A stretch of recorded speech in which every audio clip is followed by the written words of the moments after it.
Welcome to the first day of our brand new Bible reading plan. Over the next few weeks, we're going to be studying Mark together. This is actually the shortest gospel, and as you read a lot of it, most of it will be familiar to you. That's because 90% of what's in this gospel is shared already with the gospels of Matthew and Luke. There's not much that's new in this story, but that doesn't mean you should skip out, because what Mark has done is take all of these eyewitness accounts with people who walked and talked and lived alongside Jesus and carefully gather them together in this work. And he has a goal in doing this.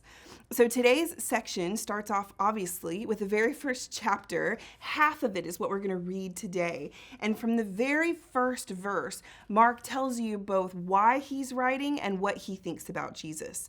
So this is what he says. The beginning of the gospel of Jesus Christ, the Son of God. If you're reading this in the NIV, you'll see a third title there. That's Messiah. Son of God, Messiah were kind of interchangeable. So the NIV just puts both of them in there, but both are used in this first declaration Mark makes about who Jesus is. He sees Jesus as the Christ, the Messiah, the one who carried the Old Testament story forward to its ultimate culmination, who he puts all of his hope in for the future and for the present. That's what Mark thinks about when he thinks about Jesus. This whole book is designed in three parts. This first part will take place in Galilee. Then there will be a second part that's a transition from Galilee to the city of Jerusalem, where Jesus is traveling on his way to Jerusalem. And then the final third part, the final third act, if you will all take place in Jerusalem.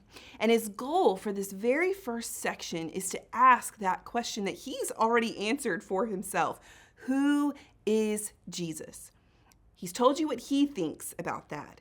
But at the end of this first section we're reading today, a couple other people are going to have the opportunity to say what they believe Jesus is or who they believe Jesus is. So at the end of our reading for today, and starting in verse 16, Jesus is going to call his very first disciples.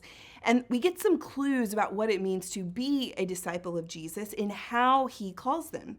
Jesus says to these group of fishers who are casting their nets into the sea, he says to them, "Follow me, and I will make you fishers of men." Now, when I first heard this years ago, I thought, it's just a clever way of saying, come and you'll be part of gathering people to me. But this idiom, fishers of men, is so much more than that. And it's a really cool idea.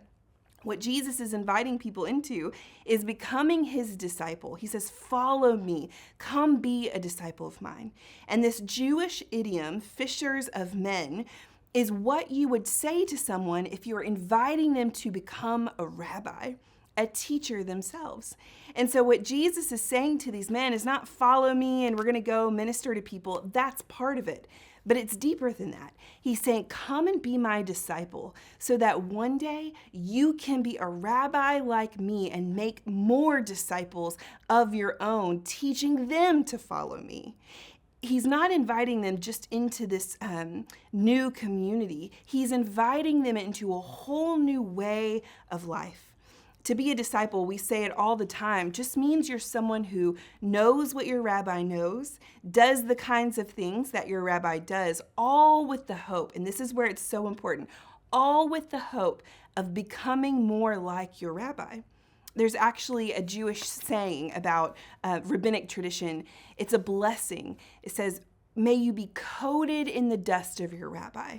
Because disciples of a rabbi would follow them around 24/7, so close that as they walk, the dust from their heels, it just coats the person. You want to be walking so close to your rabbi that you are coated in their dust. Some eager disciples would even be said to follow their rabbi into the bathroom, just in case they do something there that would help them learn how to be more like their rabbi. And this was about your whole life. You dedicated every waking and probably sleeping moment to becoming like this person that you have signed up to follow. So Jesus, again, isn't just inviting them into some cool new fad. He is inviting these fishermen into a whole new way of life. And they do it. They follow him because they believe that he is a rabbi worth following. So Mark has told us what he thinks about Jesus, and we get some clues about how these people feel about Jesus because they're willing to leave everything they know and dedicate every moment of their lives to following Jesus. And today, all I want to ask you is that same question. Who do you believe that Jesus is?